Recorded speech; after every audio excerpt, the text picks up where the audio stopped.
ఇప్పుడు అక్క చెల్లెమ్మలందరి మెడల్లో, పెళ్ళైన వాళ్ళందరి మెడల్లో లైసెన్స్ బిళ్ళలు ఉన్నాయి, మంగళసూత్రాలు అప్పుడప్పుడు తీసుకుని ఇలా అనుకుంటారు. అంటే ఇప్పుడు దీనికోసం అమ్మ సింబల్ అది. ఆడపిల్లల కాళ్ళు పెళ్ళైందో లేదు తెలియాలంటే కిందకు చూడాలంట. ఇప్పుడు ఎవరు పెట్టుకుంటుంది? పెళ్ళైన వాళ్ళు కూడా పెట్టుకోవట్లేదు. ఇప్పుడు ఇది వరకైతే కిందకు చూస్తే ఏం కనబడేవంట? పాదాలు చూస్తే చుట్లు కనబడేవంట. ఇప్పుడు ఈ సింబాలిక్ గా అంటే మెడలో ఉన్న మంగళసూత్రం ధరిస్తున్నావు అంటే అర్థం ఏంటంటే నేను ఒక వ్యక్తితో నిబంధన చేసుకున్నాను, ఆ నిబంధనకు గుర్తుగా అతడు నా మెడలో ఏం కట్టాడు? మంగళసూత్రం కట్టాడు. దాన్ని కూడా వద్దంటున్న మహానుభావులు బయలుదేరుతున్నారులేండి. ప్రతిదానికి ఇంకా లేట్ అంటే అదో టైపు పిచ్చ బ్యాచ్ అన్నమాట ఇది. మనం క్రైస్తవులు మంగళసూత్రం కట్టకూడదు, క్రైస్తవులు చుట్లు పెట్టకూడదు, క్రైస్తవులు పూలు పెట్టుకోకూడదు.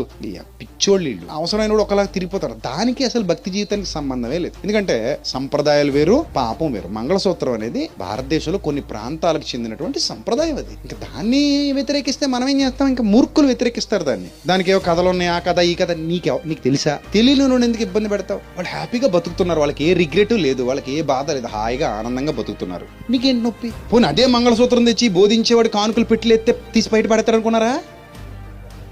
సో అందుకే ఇలాంటి సోచ్ చెప్పకూడదు.